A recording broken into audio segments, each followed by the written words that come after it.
On Friday, July 6, 2001, at around 6 a.m. on the Southside of Chicago, Tracey Bradley, the mother of 3-year-old Jadyn Bradley and 10-year-old Tionda Bradley, had left her 2 daughters home while she went to work that morning. The girls' sister, Victoria, had a birthday on the following day. Their 2 sisters, Rita and Victoria, spent a night with their grandmother. Sadly, neither Jadyn or Tionda would be there to celebrate Victoria's birthday. Once Tracey returned home from work just before noon on July 6, she was met with a complete and startling silence. After Tracey rummaged through her apartment while yelling the girls' names, she soon realized that Jadyn and Tionda were nowhere in the apartment. With Tracey frantically concerned on the whereabouts of her daughters, she discovered an odd note. Since then, there has been no sight of the girls, with speculation of sex trafficking, murder, sightings on social media, a voicemail that mysteriously disappeared, persons of interest, lies, an odd camping trip, and all of this with a common name, George. Don't answer the door. When I was in elementary school, I remember when we had an assembly on stranger danger. From what I can remember, it was an introduction into getting our identikit ID cards so that if we ever went missing or something happened, our parents would have that identification card. This same initiative was also done at the mall for fingerprinting. This was in the 90s. My school also stressed the importance of not opening the door for strangers.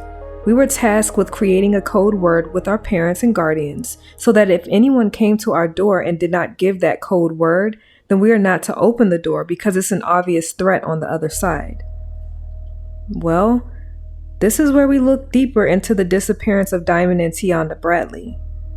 Whoever came to their Southside Chicago apartment door on that morning of July 6 was an unknown threat.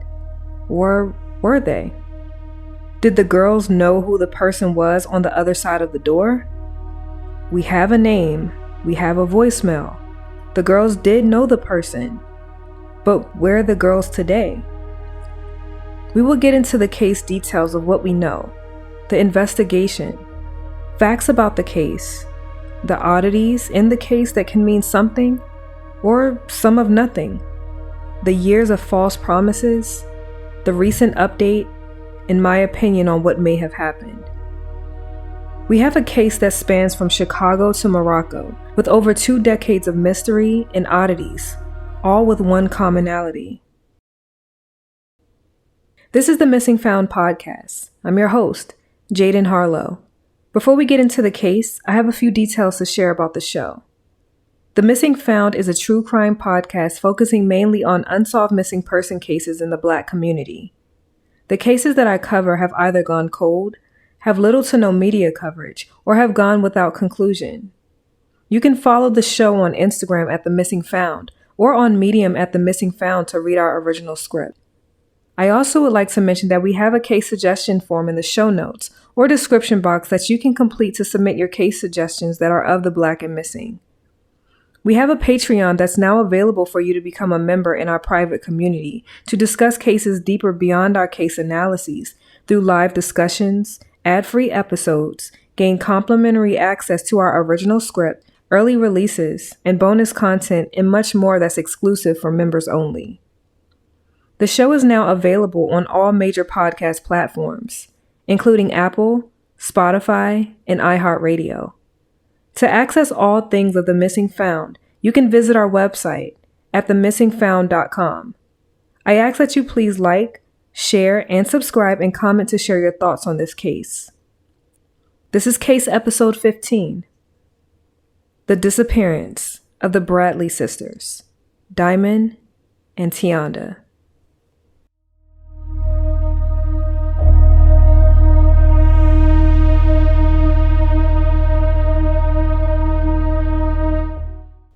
So who was Tionda and Jadyn Bradley?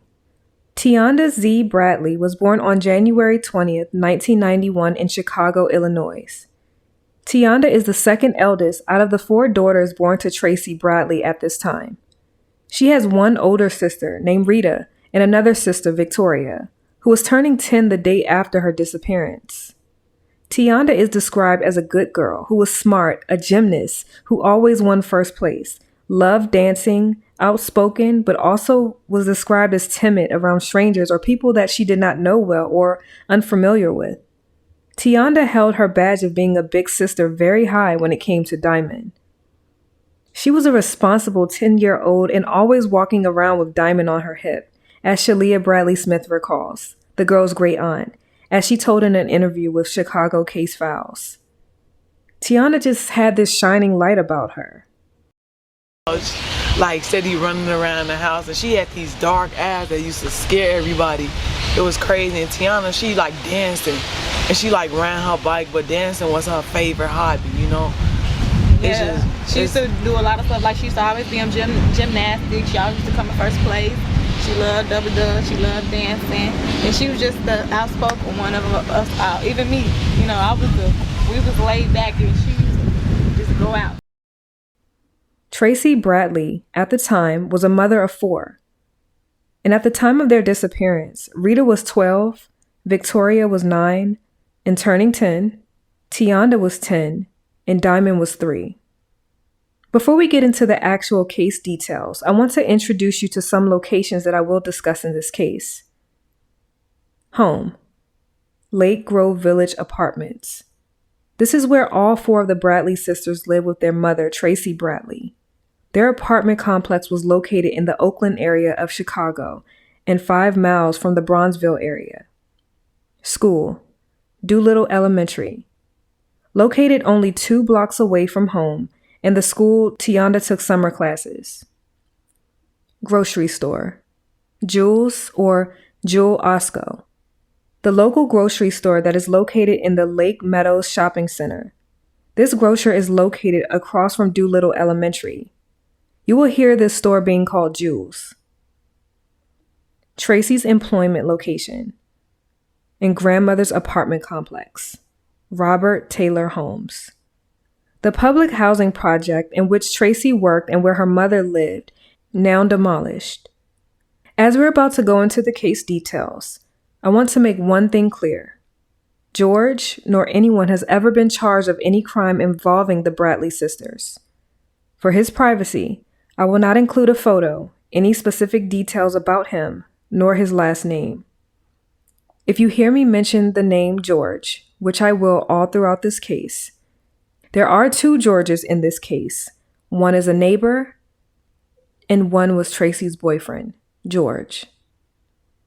The case details. Rule number 1, don't open the door. On the morning of Friday, July 6, 2001, Tracey had an early morning guest over. A man named George had arrived to her apartment sometime between 3 and 4 a.m. George was not only Tracey's boyfriend, but he is actually 3-year-old Diamond's father. About 2 hours later, around 6 a.m., George drove Tracey to work. Tracey was employed at an apartment complex, Robert Taylor Homes. She worked that morning shift and would prepare breakfast and lunch for the children's summer camp program. The plan was for George to take Tracey to work, pick her up from work.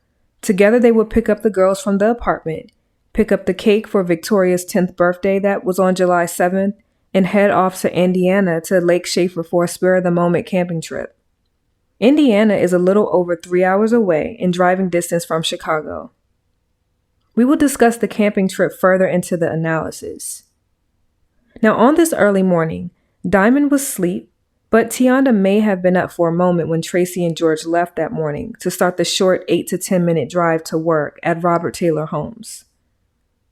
On this particular day, Tracey's 2 other daughters, Rita and Victoria, stayed over their grandmother's house, Tracey's mother, Mary Bradley. Both girls were dropped off the previous evening, on July 5th. Tracey's mother lived in the Robert Taylor Homes Housing Authority, making Tracey in close proximity to Rita and Victoria while she'll be at work on the morning of July 6th. The drive from Tracey's apartment building, 3500 block of South Cottage Avenue, in the Lake Village Apartments, to Robert Taylor Homes, is a 10-minute drive at most. Tracey had a strict rule for Tionda to follow while she was at work. That rule was to not open the door for anyone and to not go anywhere out of the apartment. Though Diamond was still a baby at age 3, her big sister Tionda understood the rule. We have to remember, these are children.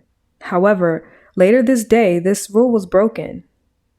Someone broke this rule, which leaves us where we are today with this mystery. While at work, Tracey made 2 calls home to check in on the girls between 7 and 8 a.m. There was no answer.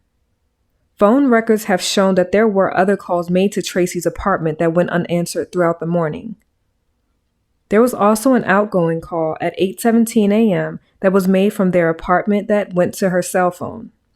This call to Tracey went unanswered and would be a key element into what happened in the last moments inside of apartment 301. The note. In the morning, a little before noon, Tracey and George returned home from picking her up from work only to be met with a cold silence. She would usually see the girls on the sofa watching television or playing a game, but this was not the case. She went through her apartment to locate the girls, calling their names, and there was no answer. After searching her apartment, she found a note in the living room on the back of the sofa next to a pile of clothes. The note was said to be in Tionda's handwriting, and it was stated that Diamond and Tionda were going to the store and a nearby playground. The local playground that Tionda had to be referring to is the playground that's a block away at her school, Doolittle Elementary, which is where she was due in that day for her summer class. Another element we will get into later. The note was interesting because it contained details that the Bradley family knew Tionda could not write on her own. She had help. One oddity about the note is that it did not initially appear to be her handwriting. The grammar and spelling were too advanced for Tionda because she was in summer school to help her grammar and spelling. A handwriting analyst was consulted to see if the note matched Tionda's handwriting. And it did. Officials even went to her school to obtain previous papers that contained Tionda's handwriting. It was a match. I want to mention that this note is currently with the FBI, and the true contents of the note have never been publicly released, but only given a summary of it. We can summarize that the note stated the girls were going to the Jewel Osco grocery store and the school playground at Doolittle Elementary. The note is only a start of the many clues and questions and mysteries of their disappearance. After seeing the note and not being able to locate the girls herself, Tracey made calls to her neighbors and family members to see if they'd seen the girls. Tracey comes from a big family, as she is the eldest of 9 siblings.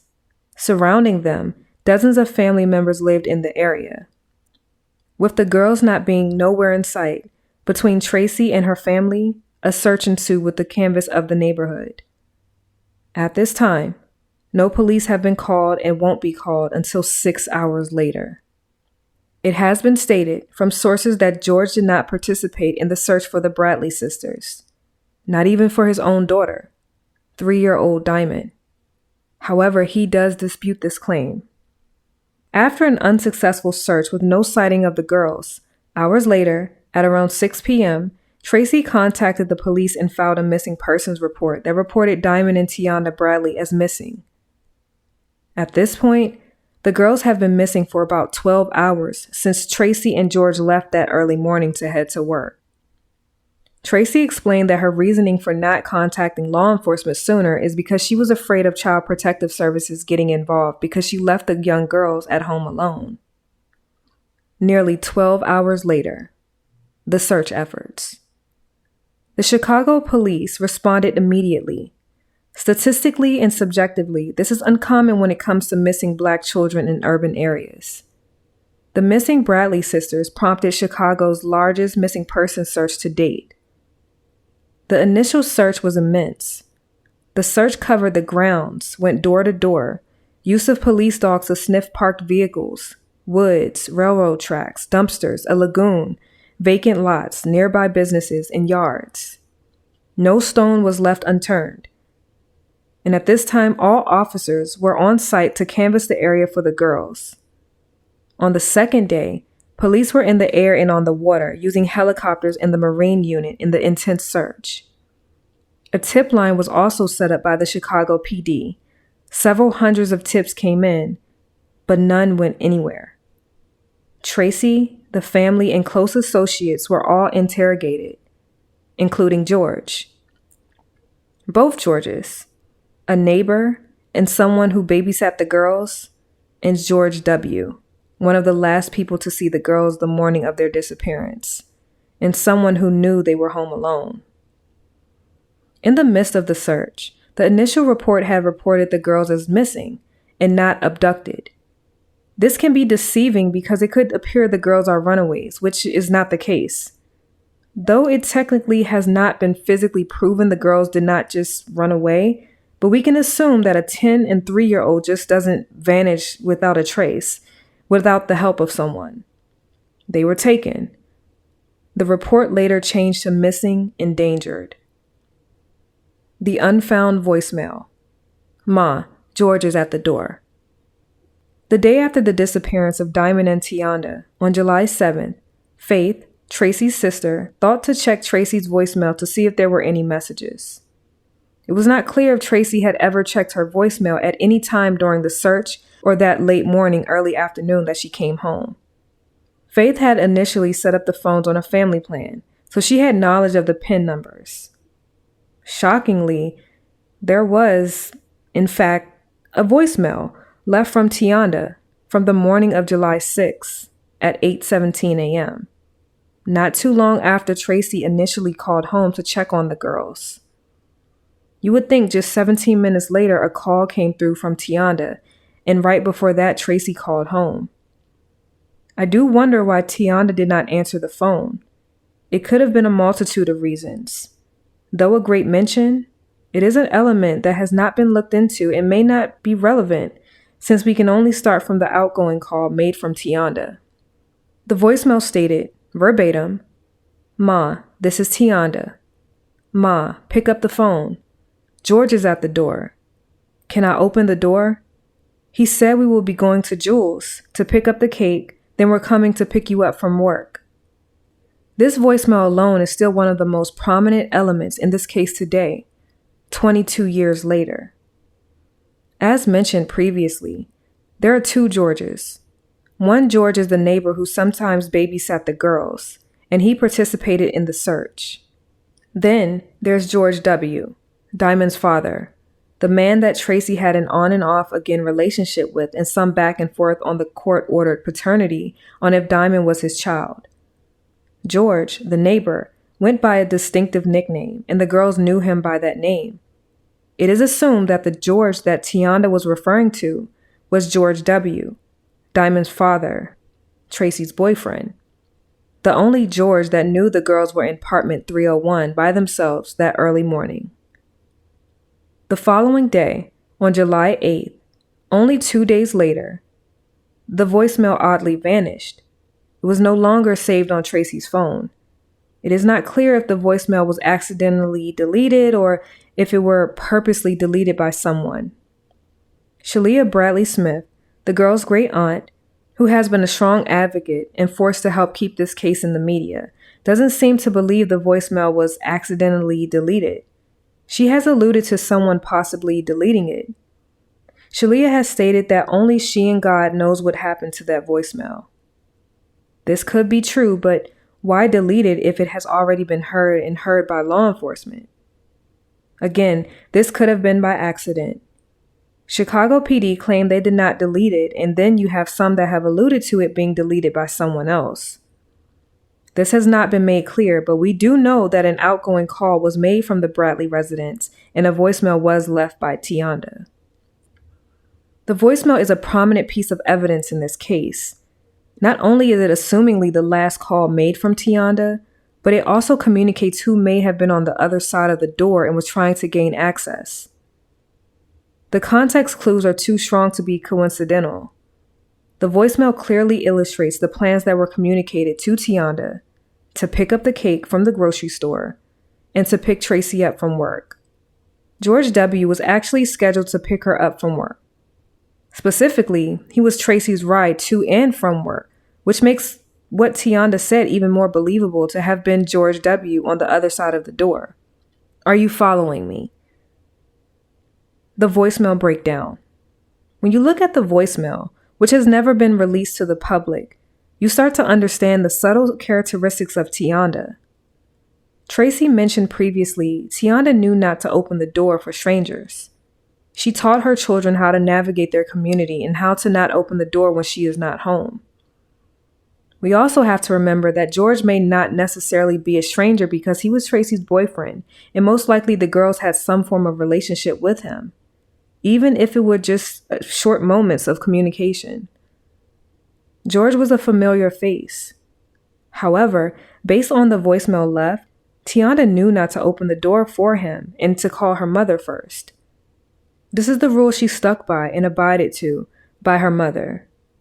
Due to that missed call, she was left with having to make the decision on her own while not fully understanding the intent on the other side. The girls most likely were familiar with and trusted George. Whatever was communicated to Tionda, assumingly, is what was communicated to Tracey on the voicemail message. Whoever it was knew that Victoria's birthday was the next day. This case detail is important to note because the person on the other side of the door mentioned getting the cake from their local Jewel Osco because it would have been a surprise. It is bribery because Tionda knew Victoria's birthday was the next day. She knew they had to get a cake. She felt that it was going to be a surprise, so why not go? She did this in good favor of the plans to be a part of the surprise for her sister. She's 10. It was convincing enough, so it made sense to her. From the perspective of a 10-year-old, it just makes sense. It's cake. It would be helping out, which Tionda was known to do, and it was for her sister. Additionally, the person also stated that they would pick up their mom from work. This is a lie because that's what it was.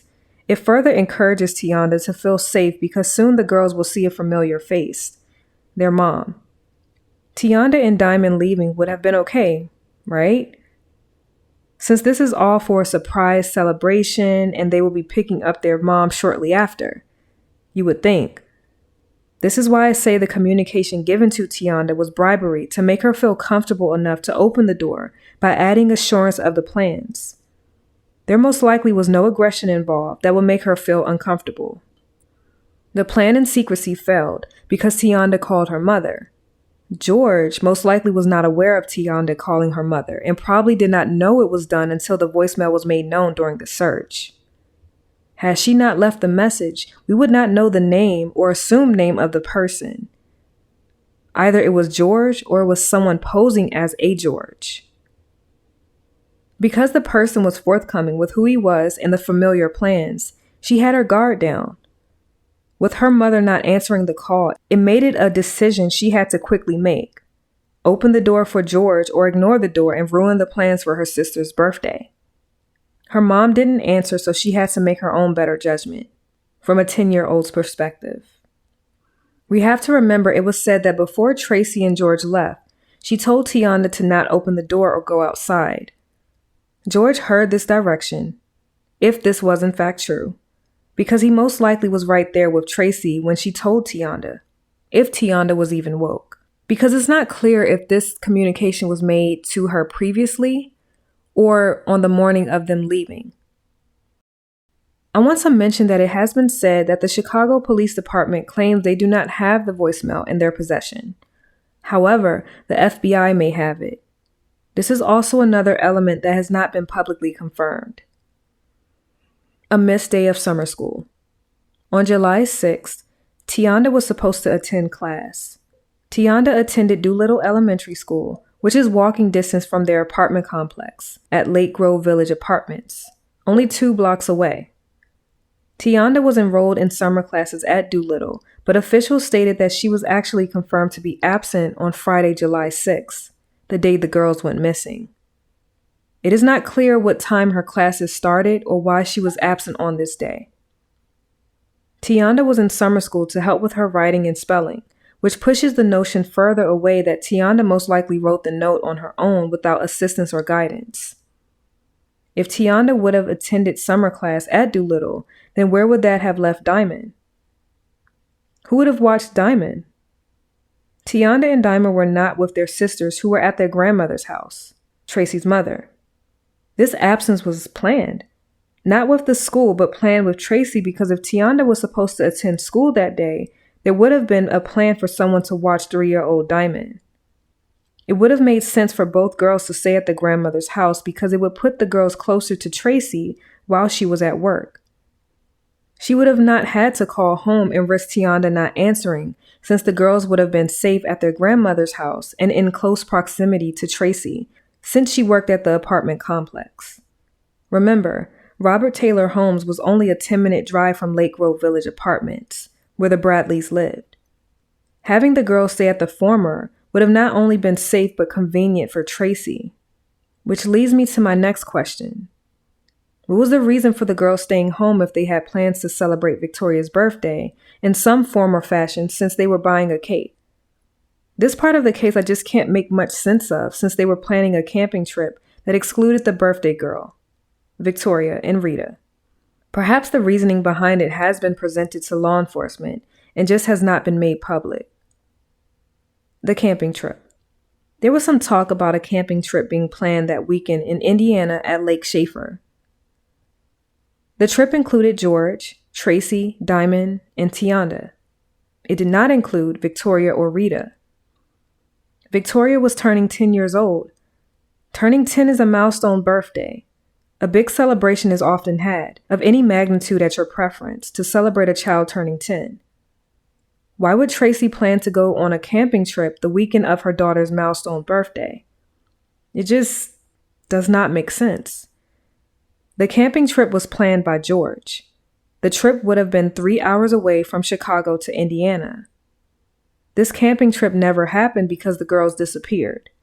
Well, it has been said that this camping trip was false. It was made up. It not only never happened since the girls went missing, but there were no existing plans or reservations for a camping trip made by George scheduled for that weekend. Odd, yes.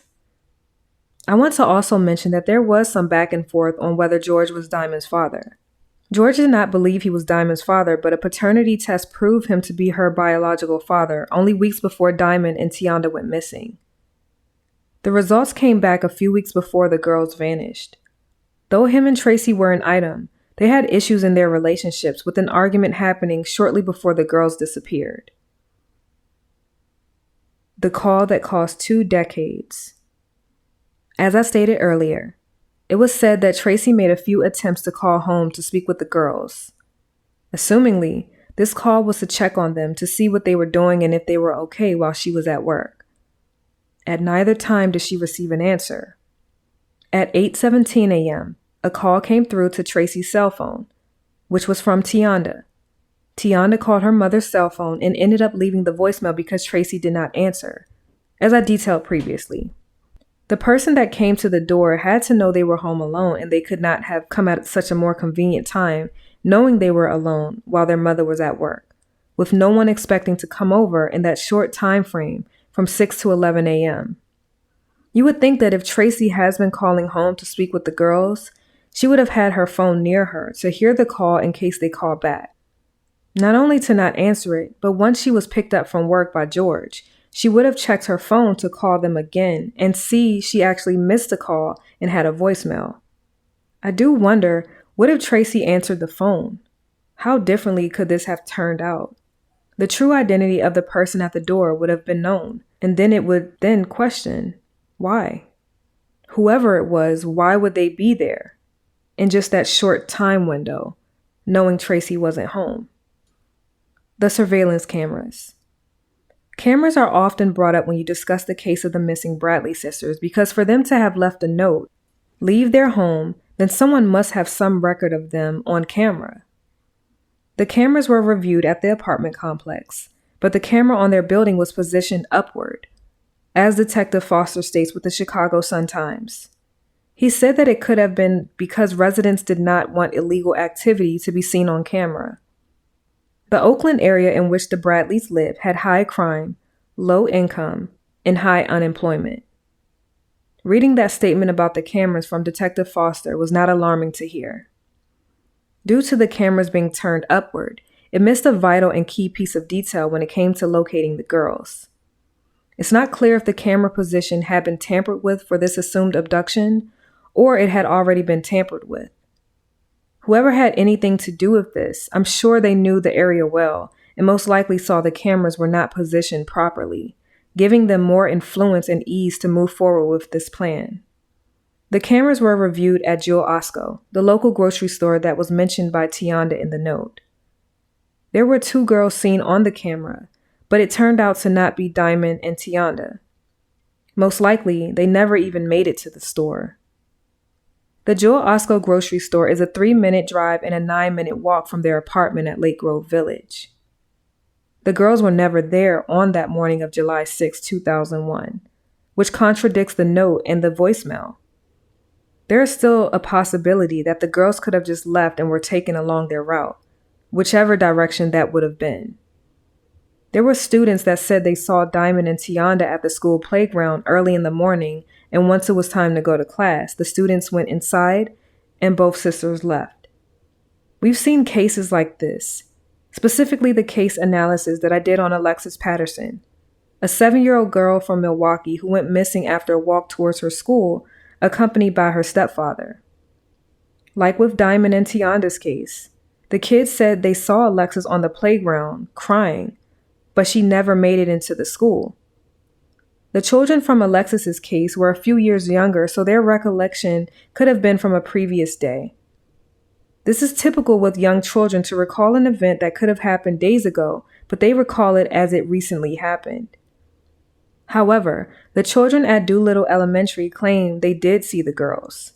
In my opinion, I don't think the girls ever went to the playground. The odd actions during the search. Tracey returned home from work at 11:30 a.m. She was accompanied by George because he not only dropped her off, but he picked her up from work, as planned. At no point, from what has been publicly released, did Tracey check her phone to see she had a missed call or voicemail from Tionda. Instead, once she returned home, she called for the girls, but there was no answer since they were not home. I do wonder, how was her door upon entering? Was it unlocked or locked? I also would like to know if anyone else had a key. Did Tionda have a key or knew where to get the second key from inside the apartment? Did anyone make copies of her key that she was not aware of? These questions are vital because it lets us know who had access and if Tionda had locked the door upon leaving by herself or the unidentified person on the other side of the door. If she had a key and used it to lock the door behind her and Diamond, this lets us know that she locked the door or gave the key to the abductor, assumingly, to lock it. Still, at no times did anyone report any screams or anything indicating fear, aggression, stress, or that a crime has taken place. Further pointing to the person that the girls were in the company of was someone that they felt comfortable with and did not suspect something was wrong. One thing that was mentioned in the Chicago Sun-Times article is that before the family search began, Tracey borrowed $20 from a neighbor to buy food at Jewel Osco. We don't know what exactly was purchased. We do know that she went to the store because she had a receipt that is timestamped at 12:21 p.m. on July 6, 2001. Some may ask, why would a mother go grocery shopping while her children are unaccounted for? I don't know. We also don't know if the trip was to, in a sense, kill 2 birds with 1 stone to locate the girls at the store and pick up some groceries while there. This is one of those elements that are odd, but is it enough to say it's anything more than that? Did Tracey know how urgent this was, or did she truly think that maybe Tionda is just pushing the bar and was not too worried since she did leave a note? At this point, Tracey did not know if her girls were just out playing or something else. Is it odd? Yes. But is it enough to say Tracey was involved or knew more? Possibly not. Once law enforcement were finally called 6 hours later, we do know that Tracey did initially tell several lies to conceal the fact that she left the girls home. According to Tracey, this was to prevent her children being taken away or her facing repercussions of leaving her children unattended. Before we go further into the case analysis, I want to recap and simplify the timeline of what we've covered so far to allow you to understand the series of events from when the Bradley sisters were last seen, the last call, and when things went quiet. The timeline. July 5th, 2001. Sometime during the evening, Victoria and Rita were both dropped off at Robert Taylor Home's apartment complex to stay the night with their grandmother, Tracey's mother. At 7:10 p.m., the game start time. Tracey had two friends over to watch the baseball game. It was the Chicago Cubs against the New York Mets. They were all drinking this night. Diamond and Tionda were present. It's not clear when the friends arrived, but they stayed for the duration of the game, which lasted 3 hours and 10 minutes. At 10 p.m., the two friends leave. Later, after the friends leave, a male neighbor came over.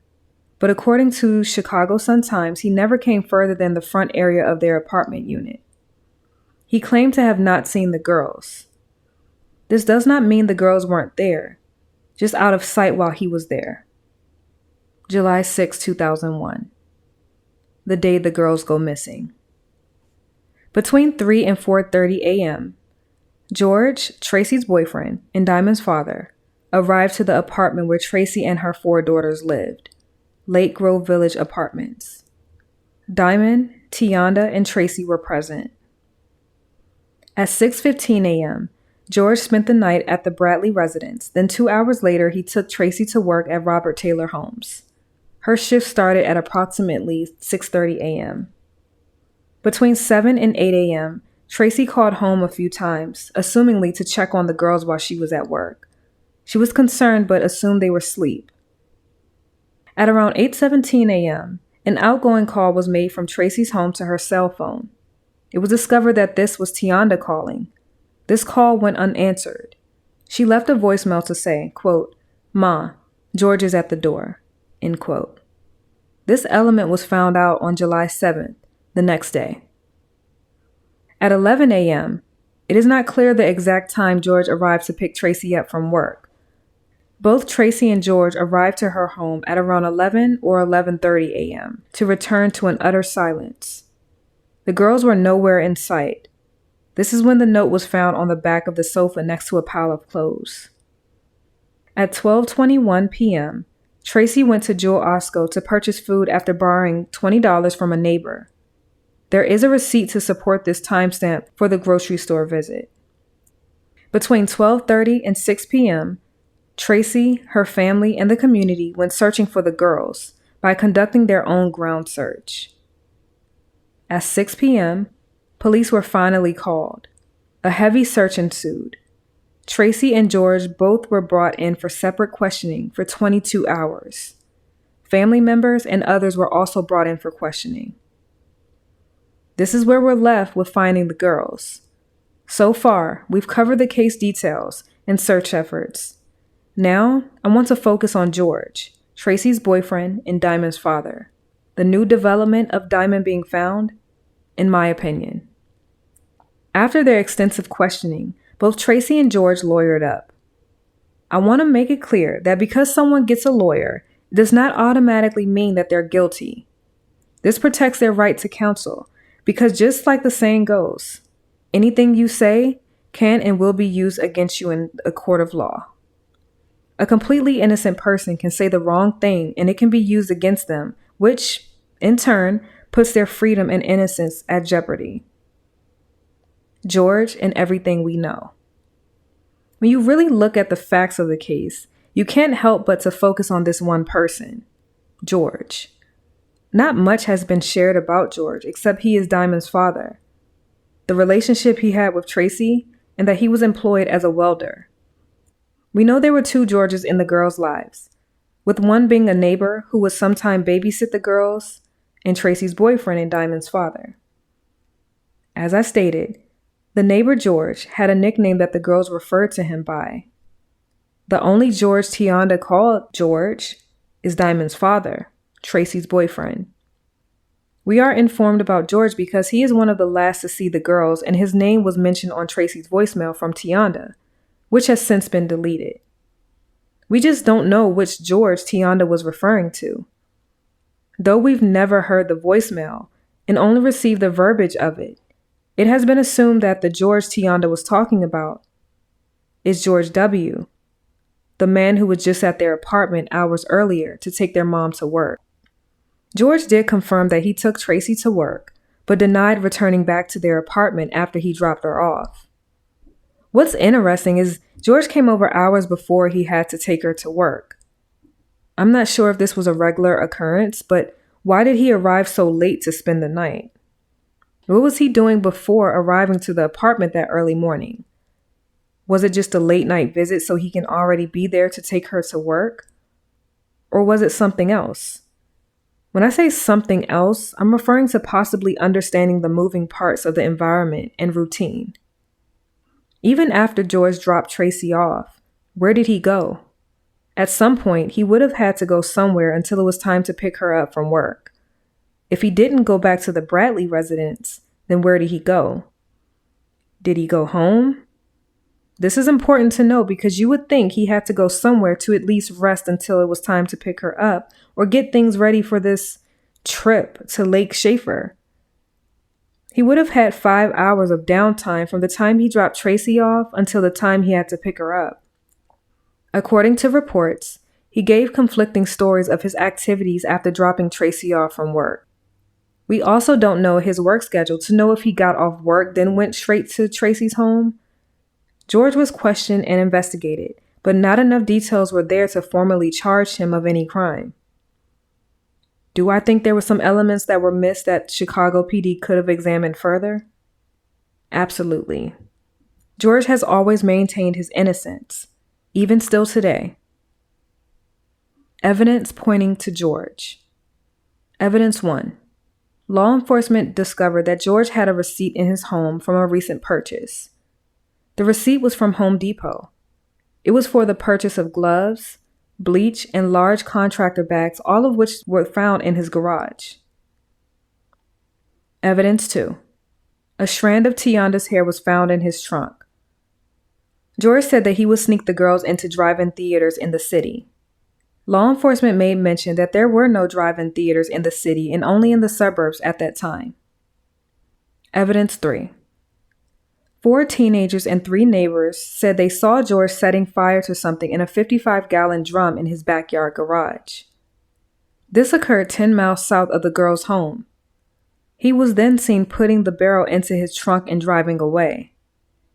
George, however, disputed this claim. He claimed to have never burned anything in a drum, according to police. But he did say he was doing work on his home and that he did dump debris in garbage containers in Washington Park. Police searched Washington Park but found nothing. It is not clear if they found nothing as in nothing relating to the girls or nothing as in no sign of any debris from George that he claimed. If it is the latter, that speaks volumes. Evidence 4. He gave conflicting stories on his actions the day the girls disappeared. I have heard that George made an unusual amount of calls the day the girls went missing, but I cannot locate a source for that information. Both Tracey and George took a lie detector test. Tracey passed, but George's test was inconclusive. An inconclusive test means the examiner is unable to render a definite diagnosis of truth or deception. Man from Morocco. Tionda's father. There has been a mention, or a theory, a man who was Tionda's father being involved. The theory led to Morocco. The family said that the children who saw the sisters at the playground that morning recall seeing a fair-skinned man in a trench coat approach the sisters and began talking to Tionda. The tip led an investigator to travel to Morocco to locate the girls, and nothing ever came of that tip. I have to say, this is an interesting tip. I can't say this is true. Sure, a possibility, but a trench coat, this would make sense in a movie, but in real life, I doubt. This man would have stuck out like a sore thumb. Teachers would have seen a man in a trench coat. It was a mention, but I don't think this holds any weight to it. 2023. Diamond found? In May 2023, A TikTok video went viral with a young woman and her friends claiming that she is missing Jadyn Bradley. And I'm only mentioning this one because this one did go pretty viral, opposed to the other 12 cases of girls saying that they are the missing Bradley sisters. I have my thoughts on this, but I won't get into them here. I can't say whether or not it is actually Jadyn Bradley until DNA tests are done and made public. The family has been the victim of 12 hoaxes with people stating they are the missing girls, but this one may be promising. Whether or not the young lady is Jadyn, she could be a victim and missing. At the time of my analysis on the missing Bradley sisters, the DNA test results from the FBI have not been made public. My opinion. This case has a lot to unpack. Not because of the details, but the details we don't know. I knew there would be a long journey ahead with digging for the details and really determining how in-depth I wanted to go in this case. The questions I have outweigh the details.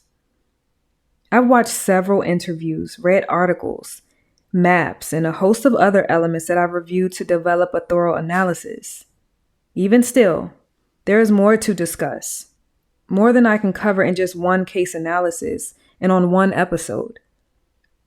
We can't ignore the fact that it may not have been George. It could have been someone else using the false name as George because they may have been someone close to know Tracey was in a relationship with someone named George. There is not even a clear indication that this person even entered the apartment at all. I can only assume they entered briefly because assumingly once Tionda opened the door, they came in to get out of the hallway to avoid being seen and guide her on what to include in the note since leaving a note was uncharacteristic for her. We don't really know how this all took place. When you look at the details, George did not know Tionda called her mother. He could not have. George provided enough realistic detail that made sense to Tionda to gain her trust, but he knew those girls would not be returning home. He needed to gain access, and he bribed her with something familiar and made sense. The birthday cake and picking her mom up from work. What we do know is that the girls were said to be left home. George slept over and took Tracey to work. Then the girls just vanished. Somehow they left or were taken from the apartment. I guess you're wondering, how can we know for sure that the girls were, in fact, in the apartment once Tracey and George left? Well, the phone call from Tionda coincides with the alibi coupled with the voicemail left on Tracey's phone. Whoever responsible knew Tracey was not home and the girls were alone. They knew her schedule. They knew she would not be home for a few hours, and they knew that Victoria was having a birthday the following day to come up with the story to buy a cake. They knew to make Tionda write that she and Jadyn will be going to a nearby playground to position this case as a random abduction as if the girls snuck out at their own volition. This case has been executed, in my opinion, as the most convenient and perfect crime that allowed the person or persons responsible to simply walk to the door, come up with this convenient and elaborate story, and just take the girls. When you look at the facts, you have to wonder, who knew all of this information to pull off a crime at the right time? There is no doubt in my mind that this was someone they knew and close to the family. This was someone that had an inside look and a front row seat to know what was going on and when. The person or persons involved had a lot of control and time on that morning. There is one person, so far, that I can see who had this much access and know all. As I said, this had to be someone who they knew and knew the day's schedule. The girls felt comfortable with this individual. The question is, why? Why did this person take the girls? What was the gain? As we all know, predators like this don't really need a reason, but when you think about the person being around family, you have to question their intent. To revisit the note, what's interesting about it is that it included them going to the playground. If they were at the playground, this could be the last place they were seen in positioning the theory of a random kidnapping at a park versus them being targeted by someone they knew. This note was no doubt in my mind staged.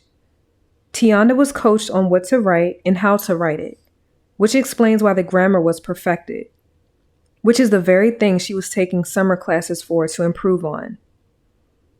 A note would have been the perfect piece of evidence to make it appear the girls just up and left on their own.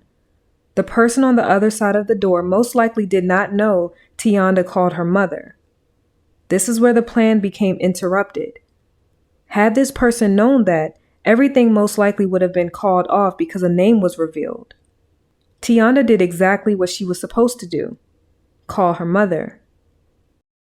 Then you have to wonder, why was this unplanned trip to Lake Schaefer only with George, Tracey, Diamond, and Tionda, and not with the other two sisters, when it was Victoria's birthday? It does not make sense. It also does not make sense that Tracey would leave the two girls home alone when they could have went to work with her and stayed in the grandmother's apartment until she got off work, which she was there for only a few hours. There are a lot of things that occur that has been publicly shared that makes this opportunity so perfect and accessible. We all make mistakes or misjudge until after it happens, then we realize what we could have done. Then there are people who look from the outside in. Tracey was trying to make money to feed her family. I get that. At one point, Chicago PD was focused on the boyfriend, George, but it was all circumstantial. According to sources involved in the investigation and from the Chicago Sun-Times, the family pressed prosecutors under the then Cook County State's Attorney, Richard Devine and Anita Alvarez, to charge George, but the circumstantial evidence was simply not enough at the time to move forward. Just to think that he was up and out, heading to Tracey's home at 3 a.m., stayed for a few hours, took her to work, went somewhere, then came back to pick her up. 5 hours is a long time, but to pull off a crime like this, I don't know. As far as we know, nothing was ever found of the girls. No trace. He gave access to his home and car to law enforcement, which is how they found the strand of hair in his trunk due to his claim of sneaking the girls into drive-ins in the city. George knew the time Tracey had to be to work, the time she got off work, the time he needed to pick her up, the span of time the girls were home alone, and through him, he was the transportation. Tracey relied on him to drop her off and pick her up. George was the moving part. This is not to say George was involved or even the person at the door. I also look at the possibility of George being innocent and it was all a coincidence. We've seen this before. I look at all angles. How did Tionda really know that it was in fact George, or did she think it was George? She was familiar with him, so she would have known.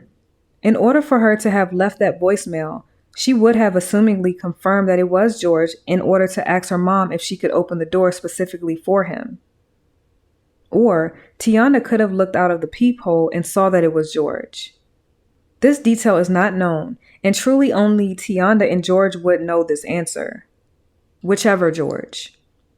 It was said that the note she wrote was not written under duress. This means she did not feel uncomfortable or under any stress writing it, further pushing the belief that it had to be someone she knew well and felt confident with, even after she opened the door.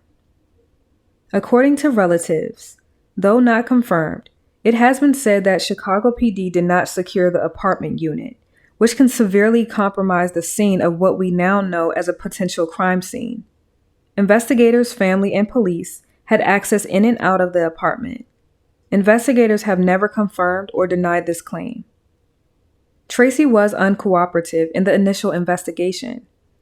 This could easily demonstrate her distrust for law enforcement, which is unfortunately common among certain communities and law enforcement.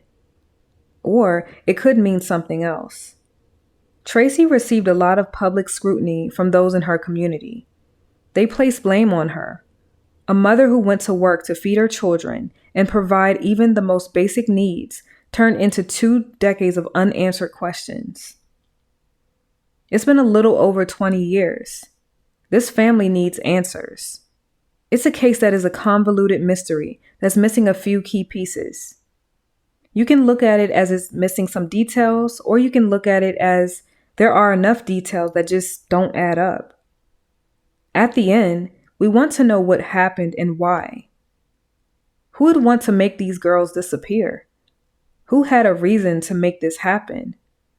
Who all were involved? Was this planned? Who was in Tracey's life up until the last day to have so much access to her schedule to know they were home alone? I'll let you answer that question on your own. Lastly, where are the girls today?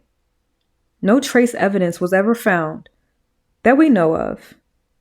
No clothing, no bodies, no camera footage, no witnesses that we know of, in a case full of mystery, untruths, and a crime that was made so perfect and convenient that it's impossible to say otherwise. Whoever responsible, I do believe they were close to the family, but I'll let you decide. A random abduction is just not on the table for me. Whatever happened at 3526 South Cottage Grove Avenue on July 6th remains a 2-decade-long mystery. But I doubt it's just as much as a mystery as some think. Sometimes the answers are right there. Until people start talking and sharing what they know, because I believe there is someone out there who knows more, this case will remain open, unsolved, and hauntingly cold.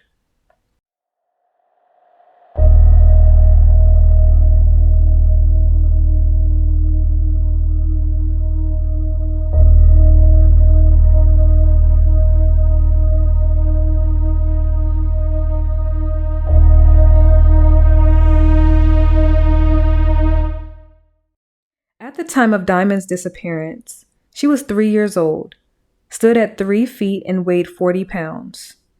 Diamond is a female, African American, has brown eyes, and has black hair.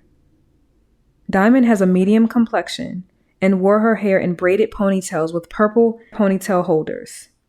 She has a scar on the left side of her scalp. At the time of Tionda's disappearance, she was 10 years old, stood at 4'2", and weighed 70 pounds. Tionda is a female, African American, has brown eyes and brown hair. She had a burn scar on her left forearm about the size of a quarter. Tionda was last seen wearing green ponytail holders in her hair and had a scrape on her left calf. Tionda would be 32 years old in 2023. If you have any information or leads in the disappearance of Diamond or Tionda Bradley, their current whereabouts, or any information concerning both sisters, it should be directed to your local FBI office. And I have included the link in the description box. You can also contact the Chicago Police Department at 312-745-4290. There is currently a $10,000 reward for information in the case of the missing Bradley sisters.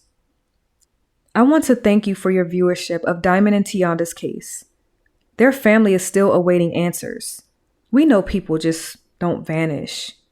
Someone has the answers to this over 2-decade-long mystery. The perfect crime at the right time, an open opportunity, and that one person holds the answers. Hopefully we don't have to go another decade without knowing.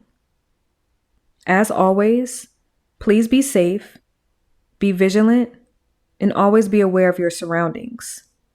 May God bless and keep you all. My kids that has been missing, for 4 years, and it's kind of hard. It's very hard. Summer is the toughest time of year for Tracey Bradley. It was 4 years ago today that her daughters Tionda, 10, and Diamond, just 3, vanished from their apartment in the Oakland neighborhood.